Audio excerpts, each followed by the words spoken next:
glad you're all here. What I want to do today is talk a little bit about what you see on my title. We have a brand new book that we came out with, Trust Works. And after a 6-year study that was conducted all across the United States of America, there were certain aspects that survey after survey showed that if you want to build trust within an organization, within your employees, within your family, there are certain elements that go into it. And in the center of each table, you'll find a copy of a little handout. Every table should have enough except this table. And we have extra ones over here. Make sure everybody has one if you will, so that you can follow along. Plus we have a couple of extra ones. Everybody got one okay? See? Okay. And does everybody have a pen or pencil? Because we're going to ask you to fill out one form in that document. And I want you to be very honest. Now don't worry about keeping your copy clean.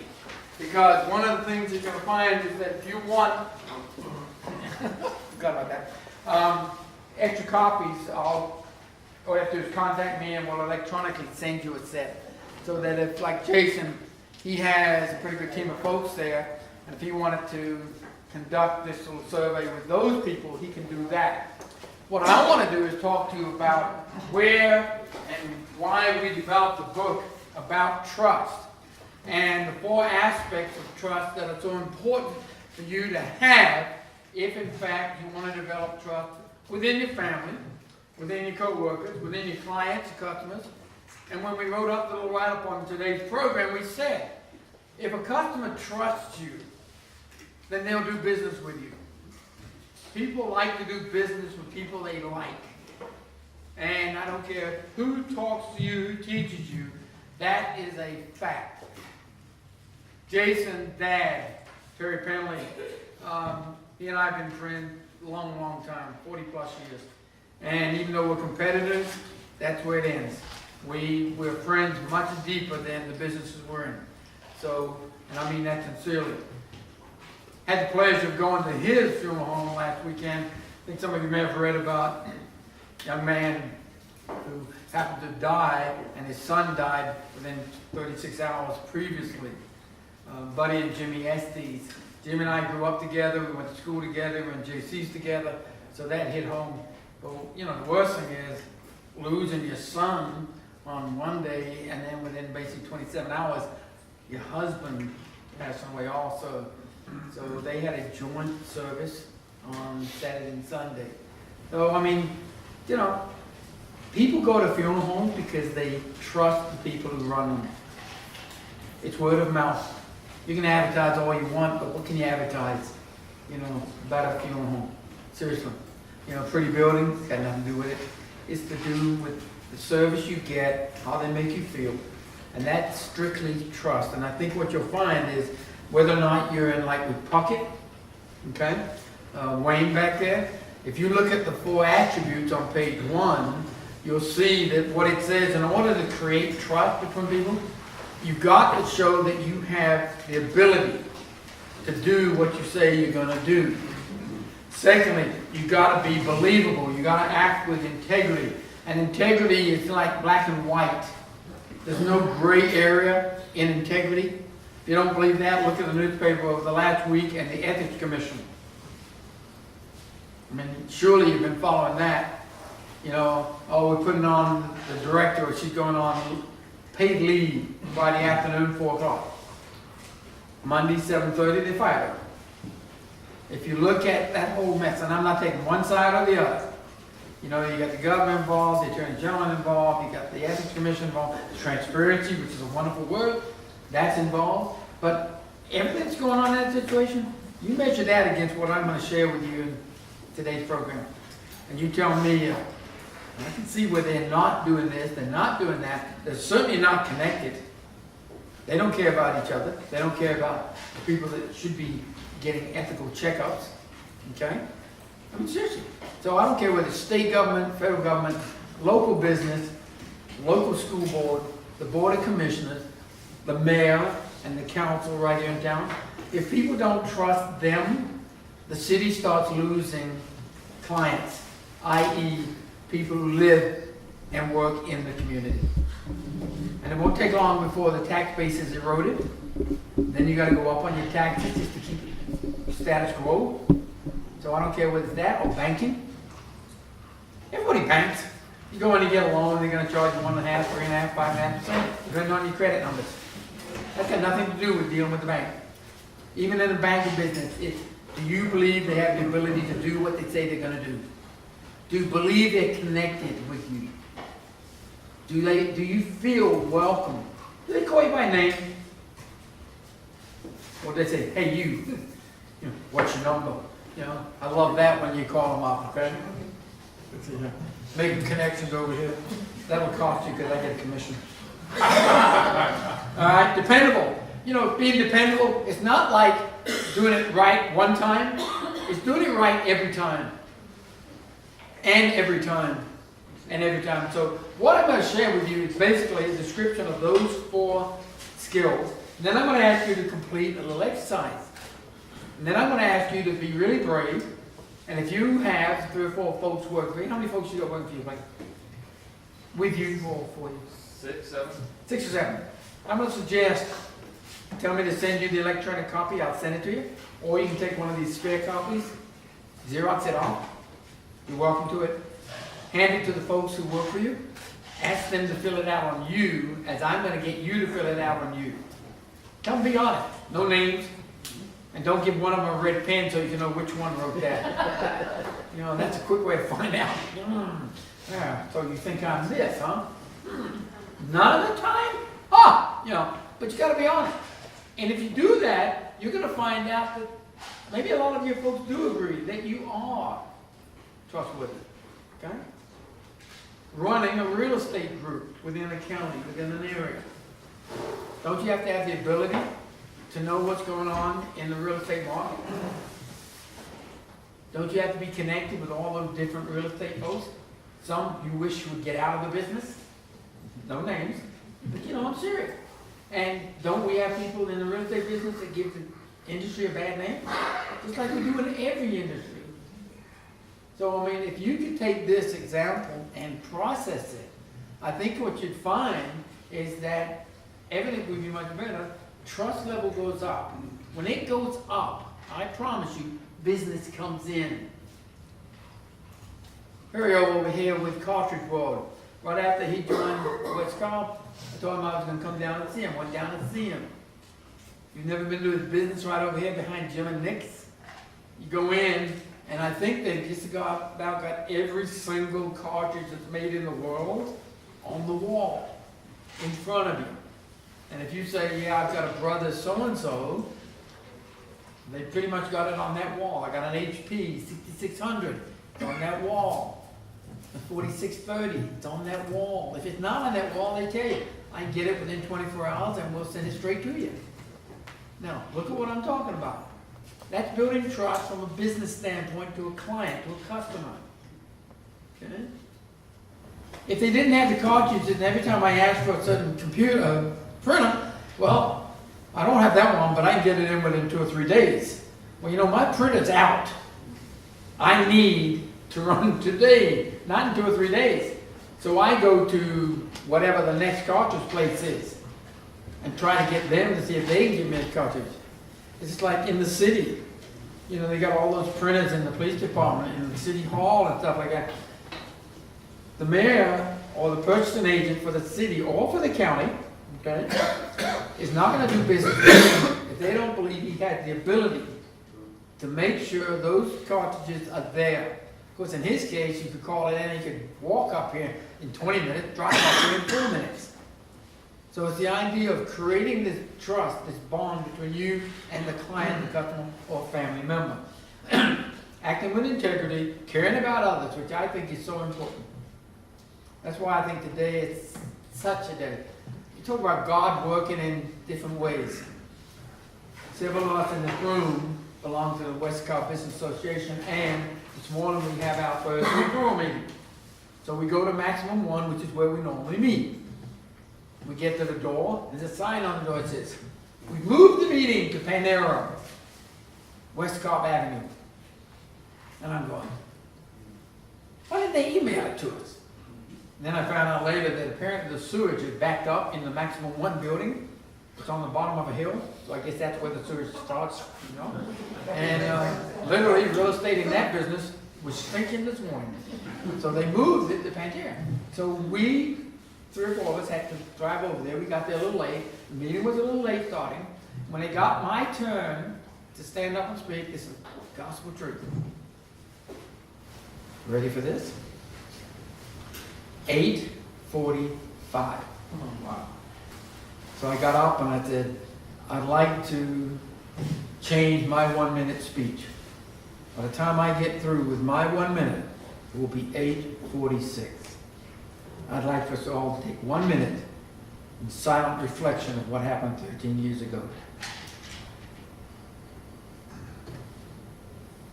How else would that happen? If that had been on a regular place, I'd have been doing my talk probably at about 8:27 or something. So things happen like that. And so I truly believe the good Lord has ability. I certainly hope He's connected to me. Okay? I think He's dependable. He's never let me down before. He's obviously believable. But we're not talking about religion now. We're just talking about a relationship, which is what it's all about. Everybody okay? I was going to call one of the banks and say, how many pens do you have in your car? Go get one and bring one in for everybody. But banks always have pens. I would have asked the post office, but theirs never worked. You know, they quit taking the chains on them because they don't work anyway, so if you want to steal it, it doesn't matter. All right. So, with that, let me go into the business of believing. Let me talk about why we want to do this program. First of all, these notes are not in there. If you want a copy of this electronic set, all you got to do is let me know. I promise you, I will flip it over to you. That is not an issue. Right? Or you can come back through the association and we'll get it to you that way. Either way. Fair enough? So, I want to raise your awareness about trust issues. I want to help you build a productive and joyful relationship between your family, between you and your co-workers. I'm pushing this in. Your friends. People that you deal with in business called customers. And this is where trust matters. It really does. Trust does work. Use what you learn. You know, too many times you go to a seminar, you go to a lunchtime learning practice, and you get this great stuff, and you get this little handout, and you go, wow, this is really good stuff. And you take it home and you put it in what I call the trophy case, which is the file drawer where you stuff all of your seminar stuff, or you got this beautiful bookcase behind your desk, and you put all those books in it. And people come in, oh, you went to the Tom Peters seminar? Yes. And you look at it and there's dust all the way down the spine of the book. No one's ever taken it out. What I like to tell people is, please, you're doing me a pleasure and a flavor for sharing this information. This is stuff that you should be giving to people. And you're welcome to do that, honestly. You have my permission. You want to Xerox stuff? I want you to write in these sets, so that's why I said I'm willing to give you a new copy so you can give them to other people. But I want you to write on these, especially when I ask you to fill out the questionnaire. Share what you learn with other people. That's the most important thing. So, let me ask you this. What is trust? Brad, in your mind, simple words. What's trust? It's when you have an expectation of what someone's going to do, and you know that it will happen. You trust them. That's pretty good.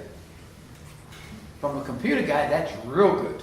I looked it up. You know, 'cause my computer, I don't trust my computer anymore. But he comes over and helps me rebuild my trust in it. Okay? Excellent. But if you think about trust, a perfect example of trust is a newborn baby and their mom, their dad. Don't you agree? That child puts all of their trust into that big person.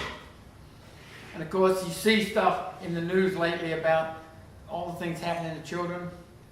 You know, the agency that's in the state that's in trouble again for children that haven't been taken care of. Was it something I said? Something no. No. He told me earlier he was leaving. I apologize, I gotta get to the. He says, I've heard you speak 3 times before I'm out of here. Okay. No, he had to go to a chamber meeting. So he's like many of us, we go from one meeting to another. Anyway, But think about that. How about a brand new, I used this one at one of the programs we were doing when we were gathering the information. And I said, how about a new bride and a groom? Isn't there a certain level of trust in that relationship? You know? And I thought that was a pretty good one. This lady goes, ma'am, I've been married 8 months and got divorced. There had to be one in that room that was going to destroy my example. You know, and so obviously that trust was broken, right? And that happens sometimes in a relationship. And I'm not talking about a marriage, I'm talking about a friendship, I'm talking about a dealer and a vendor and a customer. I'm talking about a city council member and a constituent. I mean, this thing goes all across the board, okay? How do you gain it? Pick up on what Brad said. You gain it by always being consistent in what you do. Just like you've heard people say, Mark McCain told you that? Go to the bank with it. You know? That means that someone trusts him. Okay? Yes. Car dealers. You remember when in the old days it used to be there were two people on the feeding line were at the bottom of the feeding chain? Used car dealers and bankers. I'm kidding about bankers. It's really lawyers, okay? Number 3 is bankers. Okay? I know you are Thursdays. You know, but I mean, if you think about that, yeah. And why is it? You know, a used car dealer puts a price on a car, you know, $2,200. And what's the guarantee? So that front right tire goes over the curb. Once it hits on the Highway 72 or 92, it's yours. You know, come on. And I'm not talking about all used car dealers. But seriously, isn't that amazing? That we just didn't trust them. Why? Well, are they dependable? Oh yeah. As long as you haven't given them the check. You know, once they get the check, while you're test driving it, they're going to the bank and depositing it. Because when you come back, you may have changed your mind about buying it. Ooh, I already deposited it. You know, we had to get it in by 2 o'clock. It's only 11. Well, sometimes they go to lunch and I have to get it early. You know, that kind of stuff. But, I mean, think about it. Even though I have fun with the examples, I'm being dead serious on the one side. How do you lose it? Mess up one time. Drop the dependability one time. Act differently one time. Show you don't care about them one time. It can take years and years to build trust. You know? We happen to have a politician with us today, Bob. Okay? He was in the House for 8 years before? I think that's right. He was in there for about 8 years before. And then they changed, sort of like we did in Cobb County. You know, the political who's wanted somebody in, so they changed the property line around someone's house to make them run in a different district. That happened, believe it or not, both sides, Democrats and Republicans. And lo and behold, didn't work out for them. So now they had to rechange the line and put it back where it was so they could get back the seats. That happens. But when the party does that, don't you see where the level of trust comes down? And I don't care who you voted for president, governor, whatever. But you look at those people and you kind of say, if anybody should be someone we can trust, you. If you're in public office, you walk to a different music. You are held to a higher standard. And that's the way it should be. High school coaches that you see in the news being accused of stuff, and I said accused, you know, of stuff going on with kids. Yeah. Don't tell me that your trust on every school teacher in that organization drops. It has to. If they're doing it, who else is doing it? You know? So, I mean, this stuff goes across the board, all the way across. Are you trusted? By whom? You have children? Most of your children absolutely trust you unequivocally. Anybody ever been so busy and you forgot you left the child at school, you know, maybe 35, 45 minutes late, and you drove up there and they're sitting on the step just like you see on the movies. Where have you been? I am so sorry. Yeah. Oh yeah, you would have left me here all night. You know? I have 5 dogs. I got one dog, Bailey. Sometimes he won't listen to me, won't come in, and I forget, and I shut the garage door. And when he comes in, after he's been barking and scratching on the front door, he looks at me like, you want to tell me what happened? I'm going, you know, you're the one that stayed out. You know? But honestly, isn't there a level of trust between your dog, your cat, and you? Yeah. Anybody ever had a dog you never did pop him on the rear end and you finally did?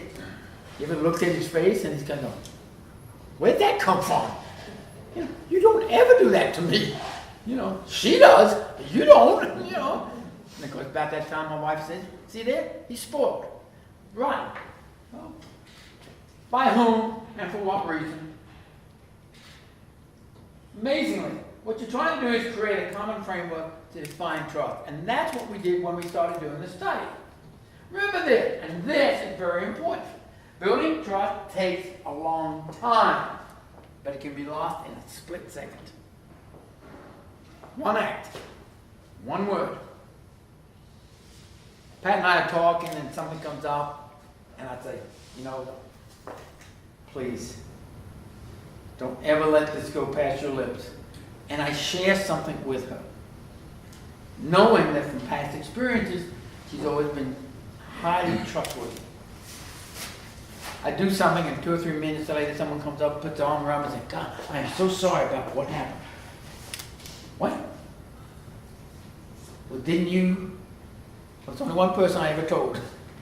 So you know what happened there. You know, sometimes in business we call that gossip, you know. But if you tell someone, you know, it's safe for me, it'll never go anywhere, that's what it's got to be. Because if you do lay down, if you leak it, then you've got a problem. You've lost your trust, okay? Like I trust this thing. There you go. Let's try somebody. You got? Has everybody got a pen or pencil? Do you have any Georgia grads? Anybody? University of Georgia? One? Okay, we have a Crayola. Would you give her? You don't want you to do that. Oh man, I'm sorry. Okay. Anyway, all right. All right. Has everybody a pen or pencil? What I want you to do? Everybody got a pen or pencil? She said you wanted to build trust. All right, flip the paper over, get on the back sheet there, and what I'm going to do, okay, I'm going to throw up some stuff on the screen here. No talking. All I want you to do, on the back page, all the back pages are clean, any back page is fine, okay? All I'm going to ask you to do is that as I share this with you, I'm going to ask you to look at it and write it down. What I want to share with you is 3 very common sayings. You've seen them all your life. I promise you. There's nothing surprising. All I'm going to do is ask you to write them down. They're not going to be up there for a long time, but it's not a lot of words either. Okay? Here's number 1. Very common sense. Just write it down on your page. Don't talk to anybody. Everybody see it okay? Number 2. Everybody see it okay? Okay? Okay, you didn't see number 1? Did you see number 1 okay? Jerry, did you see number 1 okay?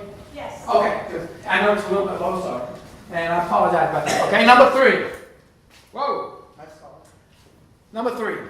Common sayings. You've seen them all your life. Push the B. Thank you. All right. Everybody got them okay?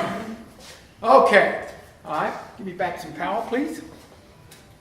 All right. Let me go back. Okay. How many people wrote down bird in the hand? If you wrote bird in the hand, put your hand up. Come on, put them up. Put them up. Very good. Bird in the hand. Awesome. All right. How many people wrote down Paris in the spring? Paris in the spring. Awesome. You are very good. And how many people wrote down once in a lifetime? No. I know what you're saying. Okay. That's powerful. All right. Let's go back and do this again. All right. How many wrote down bird in the hand? Awesome. Jay, help me out. Read it nice and loud. Bird in the hand. No. What's on the screen right there? Bird. I see it. Go ahead. Don't let him fool you. I had them set up before you came in. Go ahead. Read it again. Bird in the hand. No, what's on that screen right there? Bird.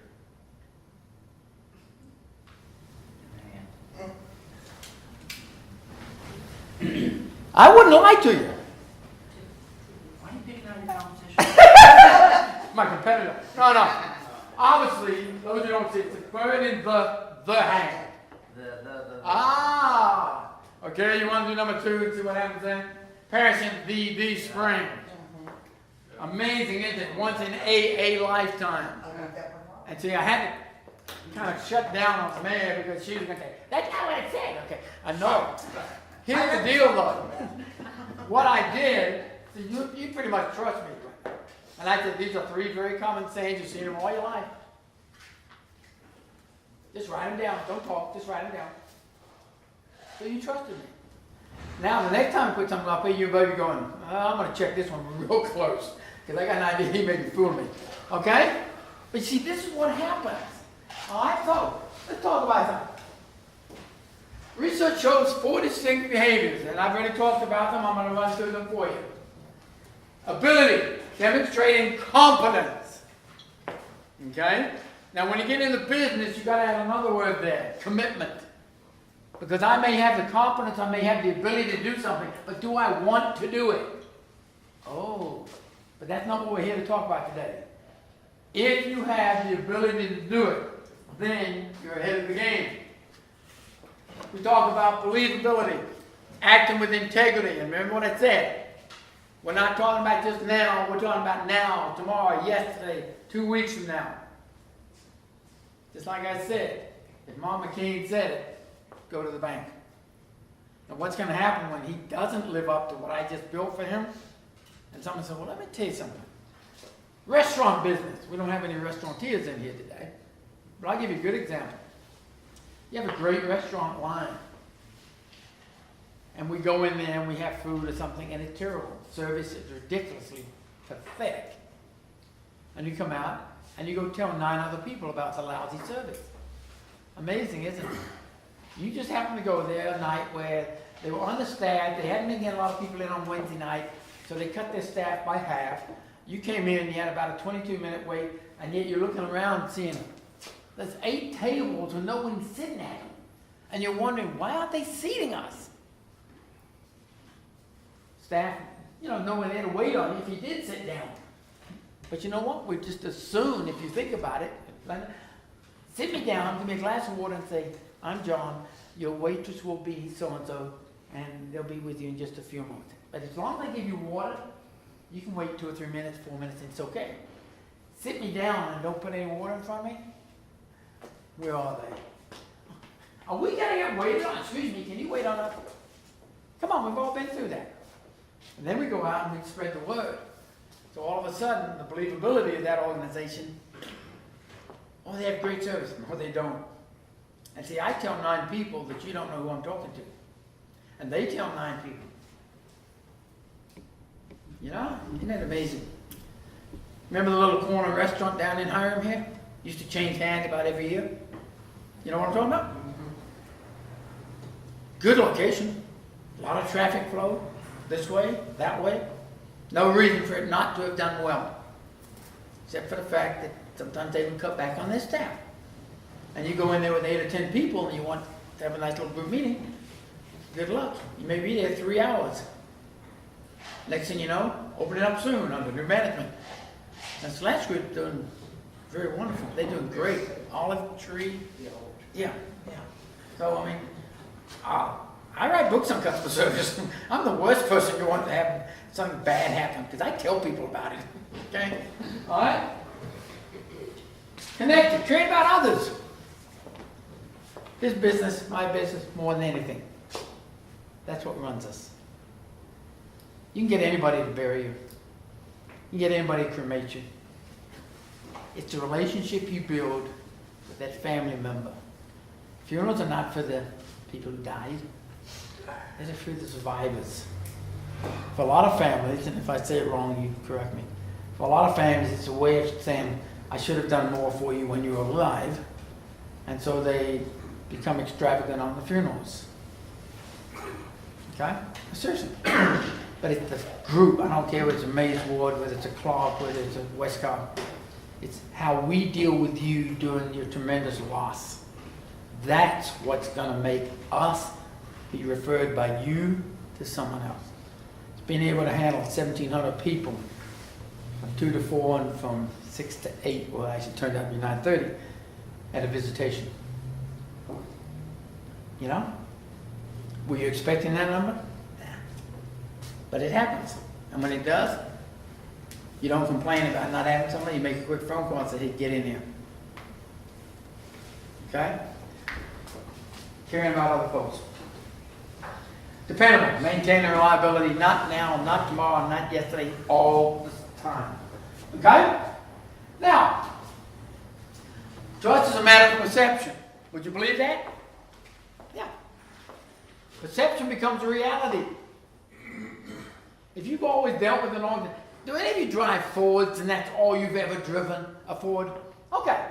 And some people say, why do you drive a Ford? Well, my daddy did. My granddaddy did. My granddaddy, if I had driven a Chevrolet, he would have taken me out of the wheel. And some people are the other way. You know, some people are Chevrolet people. For a long, long time, folks in America would never buy a car that was made in Japan. Why? Didn't we fight them in World War II? Remember that? So why would we want to buy their products? And yet we were, because we were buying Dodge Neons and things like that, which were actually Mitsubishi and Toyota sold underneath the Dodge name. Chevrolet sold underneath the Chevrolet name. The 10 years that they had to agree to before they were allowed to build Toyotas and things like that in America. Now, and don't get me wrong, I'm closely connected with the Hardy Group, you know, a lot of American cars went down the tube, the quality was not there. They financed it for 3 years, because at the end of 3 years, you need to trade that sucker in, because if you didn't, it's gonna go down the tube, okay? So, it's a matter of perception. So let me ask you this then. If it's truly a matter of perception, what looks like perfectly acceptable behavior to you might make other people, okay, this is in their mind, suspect of your intentions. Bob, close your ears a minute. Politicians. How you doing? Good to see you. Who is this? Blake. Oh, hey, Blake. Good to see you again, buddy. How you doing? Yeah. Politicians. Okay. Oh, the double handshake. How many people do that are really close friends? You know? Politicians do that. They have little folks who walk around behind them. Come on. I've been one of them. So-and-so. You know what I mean? And we tell them who it is. And they say, hey, like I never missed it. Come on, give me a break. Someone like a governor, lieutenant governor, you think they know everybody? Of course not. That's why they have people like me walking around behind guns. So-and-so. You know? But it's the whole idea of building that behavior. Is it always right? No. This one's a tricky question. As you can see, you got all these question marks, so let's see what we can do with it. Black. B. Thank you. I'm going to put this back up. There's 16 words. Only 16 words. No trick letters.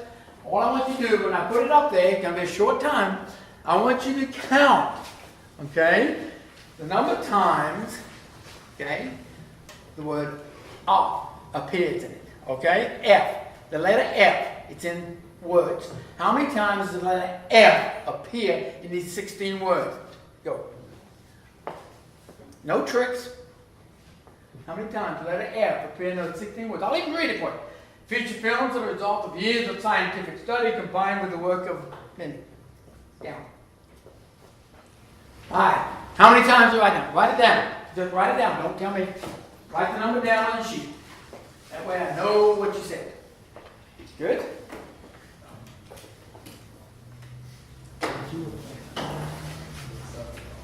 Okay. Okay, everybody got a number in there? Okay, okay. All right. Now, very good. All right. We have one person who got it correct for sure. I can't see everybody else's, but we'll do this. Please, come up. All right. Did I hit it? No, going the wrong way. I must have hit it. I apologize. There you go. Would you please read out the words and I'll point them out as you tell me where the F's are. Go.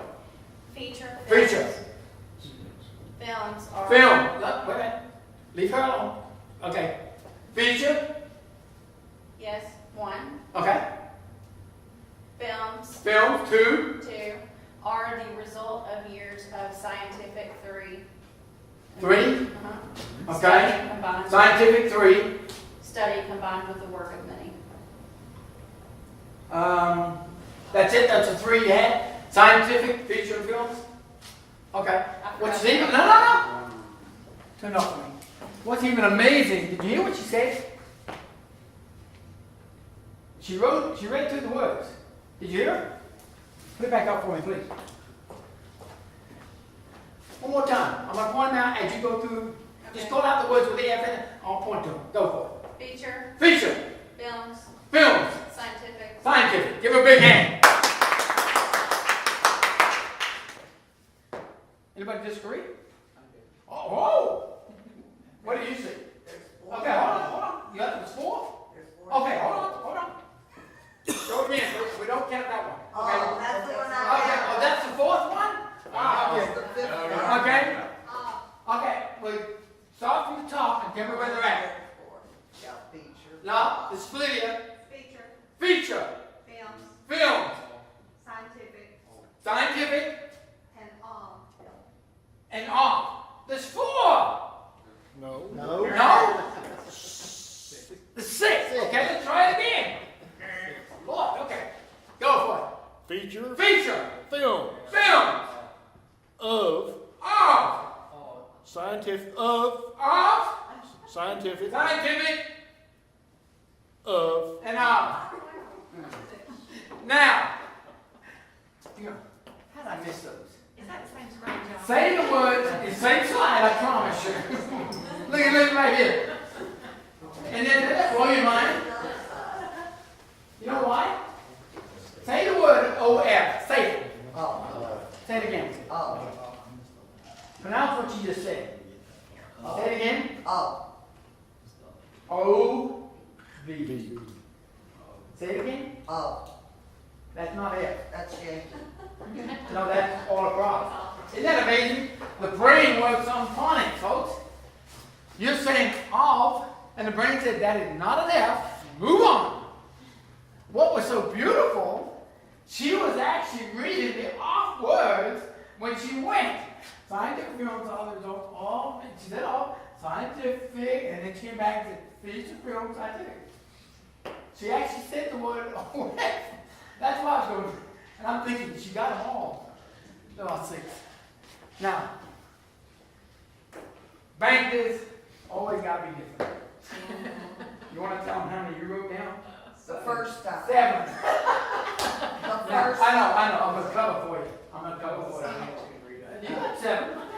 You were counting them on top, right? Yeah, you said all that. Yeah. You know, Anyway, you have to be so, particular. all I want to say is that idea. Now, let's roll on through if I may, please.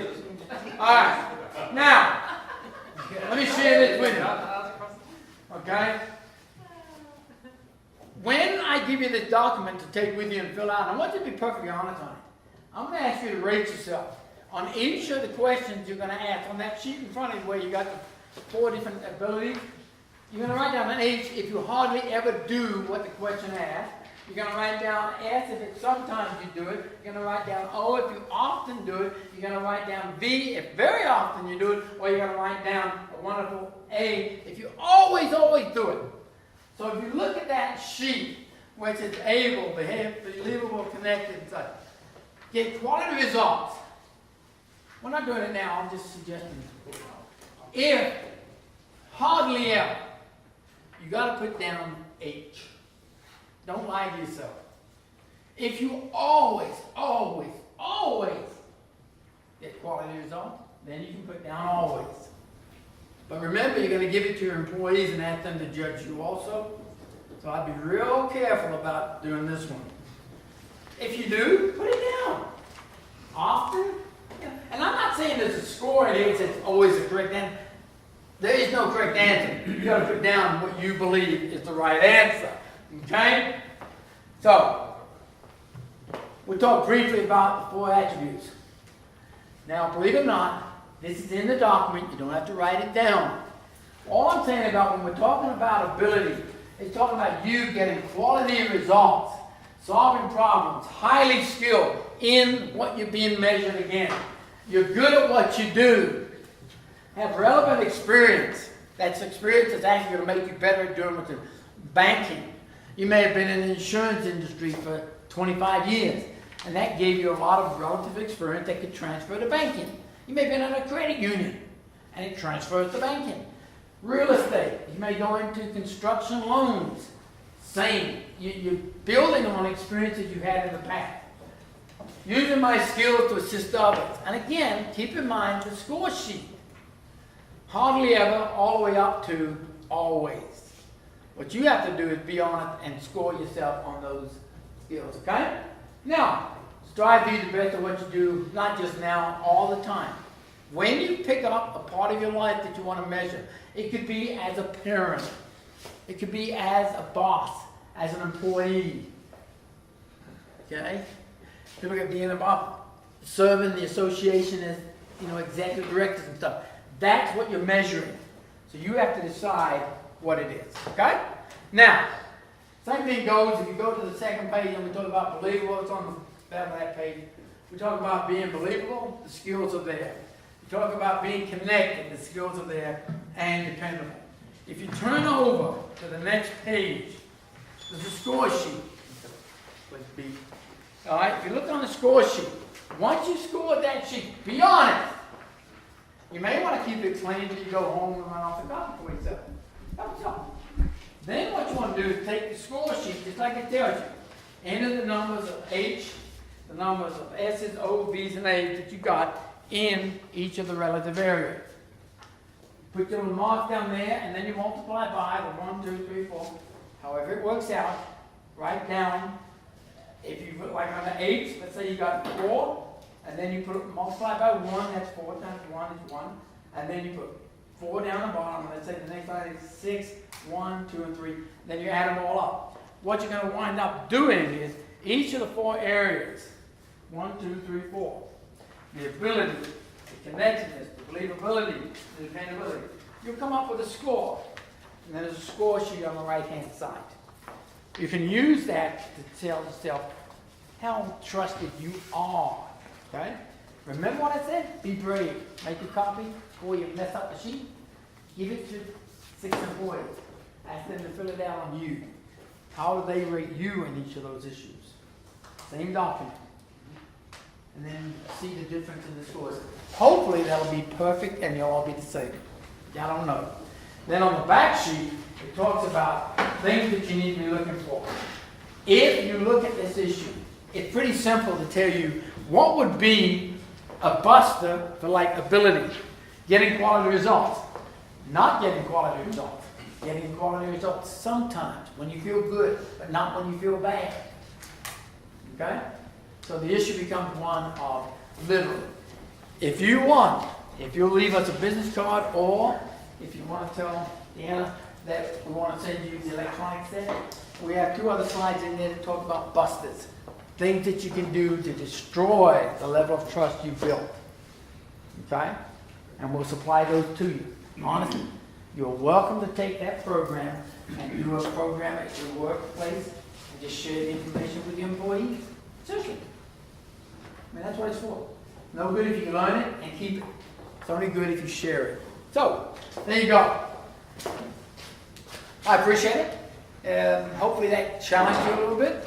I promise you, if you give it to your employees or your co-workers to fill out on it, it will definitely challenge you. But that's what it's all about. Building trust and becoming more trustworthy in what you do. Any questions at all, please? Yes, Sir. John. This is a new book that you Brand new book. So when is it? It came out about 2 months ago, called Trust Works. I was going to try to get some in. They didn't get in time. You can get them on Amazon, Barnes & Noble, all of those places sell books. But probably about a week I'll have a bunch of them, and maybe at the next meeting I'll bring some over here, and we'll give a couple away at door prizes. Called Trust Works.